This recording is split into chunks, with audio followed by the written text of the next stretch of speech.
बिहार में कब कौन सा मुद्दा गरमा जाए कहा नहीं जा सकता है और कब कौन सी टेंशन सरकार के पल्ले पड़ जाए इसे भी नहीं कहा जा सकता।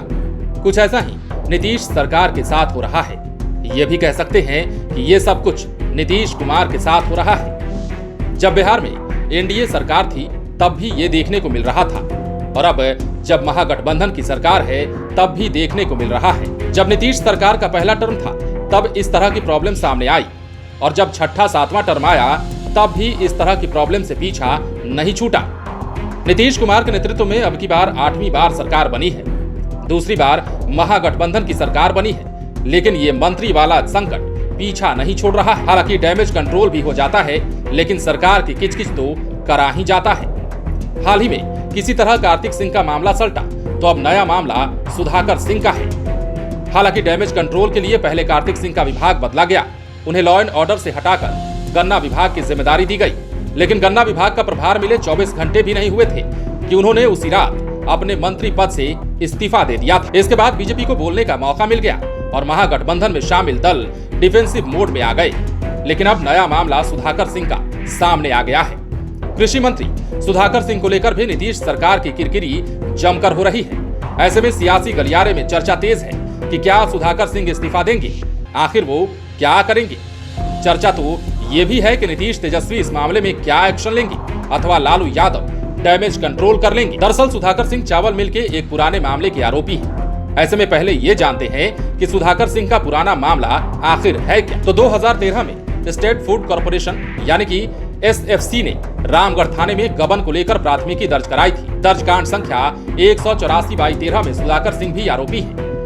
प्राथमिकी के अनुसार धान मिलिंग के लिए जो मिल रजिस्टर्ड कराया गया था उसमें सोन वैली राइस मिल और सुधाकर राइस मिल शामिल है। सुधाकर राइस मिल पर 365.30 मीट्रिक टन सीएमआर बकाया था, जिसकी कीमत 69,52,133 रुपए होती थी। इसमें विभाग ने 10,50,000 रुपए की रिकवरी की थी, जबकि उनके ऊपर 59,02,133 रुपए का सरकार का बकाया है। इसे लेकर एसएफसी ने एक नीलाम वाद दायर किया था। इसी के आधार पर रामगढ़ थाने में प्राथमिकी दर्ज कराई गई थी। इसी तरह से सोन वैली राइस मिल पर भी 4,61,49,132 रुपए का बकाया था, जिसमें से विभाग ने 50,50,000 रुपए की रिकवरी की थी और 4,10,99,132 रुपए अब भी बकाया है और इस मिल के प्रोपराइटर सुधाकर सिंह ही हैं। हालांकि इन मामलों को लेकर सुधाकर सिंह कहते हैं कि वे अभी भी पूरी राशि लौटाने को तैयार है, लेकिन एफएससी पैसा तो ले। सुधाकर सिंह के कृषि मंत्री बनते ही बीजेपी उन पर चावल मिलों के मामले को लेकर हमलावर हो गई है और सुशील मोदी से लेकर सम्राट चौधरी तक इसे मुद्दा बनाकर नीतीश सरकार को घेर रहे हैं। ये सब चल ही रहा था कि सुधाकर सिंह ने नई सियासी चाल चल दी। उन्होंने कह दिया कि मेरे विभाग में सब चोर बैठे हैं और मैं चोरों का सरदार हूँ। ये बयान आते ही एक बार फिर से नीतीश सरकार की भद्द पिटने लगी, जबकि इस मामले पर डिप्टी सीएम तेजस्वी यादव बिल्कुल चुप हैं। वे कुछ नहीं बोल रहे। वहीं सीएम नीतीश कुमार भी कुछ नहीं बोलते हैं। लेकिन मीडिया रिपोर्ट्स में कहा जा रहा है कि जब कैबिनेट मीटिंग हुई तो सुधाकर सिंह का सामना नीतीश कुमार से हुआ।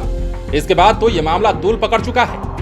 कहा तो ये भी जा रहा है कि नीतीश कुमार के साथ सुधाकर सिंह की बहस भी हो गई। हालांकि इसकी पुष्टि किसी ने भी नहीं की, लेकिन विभाग के सभी अफसर चोर और मंत्री चोरों के सरदार वाले बयान से मामला अंदर ही अंदर सुलग रहा है। स्थिति बवंडर जैसी है। मीडिया रिपोर्ट में कहा जा रहा है कि कैबिनेट मीटिंग खत्म होने के बाद मुख्यमंत्री नीतीश कुमार ने सुधाकर सिंह को इस बाबत टोका था। इस पर सुधाकर सिंह ने विभाग में अफसरशाही हावी होने की बात कही। उन्होंने ये भी कहा कि अफसरशाही की वजह से ही कृषि की योजनाएं जमीन पर नहीं उतर रही हैं। मैंने जो कुछ कहा है सही कहा है। हम जनता के प्रति जवाबदेह हैं। ये भी कहा जा रहा है कि सुधाकर सिंह ने कृषि से जुड़ी कई योजनाओं के बारे में मुख्यमंत्री नीतीश कुमार को बताया।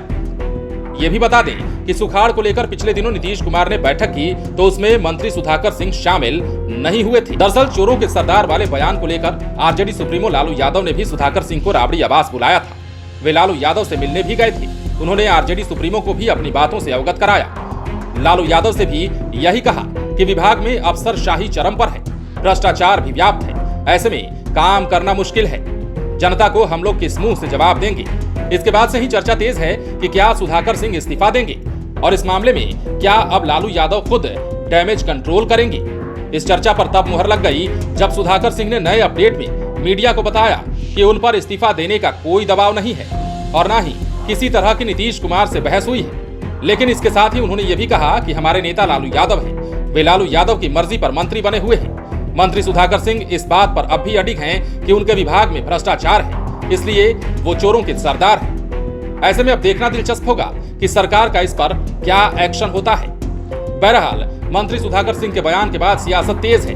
बीजेपी के सुशील मोदी से लेकर प्रदेश अध्यक्ष संजय जायसवाल तक तंज कस रहे हैं। कृषि विभाग में प्रधान सचिव के पद पर एन सरवण है। ऐसे में पॉलिटिकल एक्सपर्ट मानते हैं कि यदि मामला नहीं सुलझा तो फिर ये तय है कि या तो सुधाकर सिंह मंत्री पद से हटेंगे या फिर कृषि सचिव एन सरवण का पत्ता कटेगा। सूत्रों की माने तो ज्यादा उम्मीद एन सरवण के हटने की ही है। इसी बीच जेडीयू संसदीय बोर्ड के अध्यक्ष उपेंद्र कुशवाहा ने डैमेज कंट्रोल की नियत से ही कहा है कि सुधाकर सिंह को यदि कोई शिकायत है तो वे तेजस्वी यादव से कहें, विभाग को दुरुस्त किया जाएगा। वहीं सुधाकर सिंह ने कहा है कि वर्तमान स्थिति में वे कैबिनेट नहीं छोड़ रहे हैं, विभाग में जो भी गड़बड़ी है उसको ठीक करने का काम करेंगे। मैंने मुख्यमंत्री को अपने विभाग में भ्रष्टाचार के बारे में बताया है।